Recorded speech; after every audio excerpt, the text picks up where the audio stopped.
বৌমা, কত রান্না পড়ে আছে, ওদিকে মেয়ে জামাই সব এলো বলে।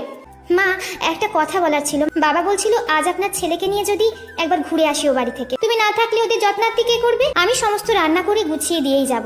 আমার কাছে আমার বাবা মা আমার জীবনের ফার্স্ট প্রায়োরিটি। তারা তাদের অর্থ এবং শ্রম দুটোই আমার পেছনে দিয়েছে বলেই আমি এত বড় হয়েছি। এখন আমার সময় হয়েছে তাদের কিছু ফিরিয়ে দেবার।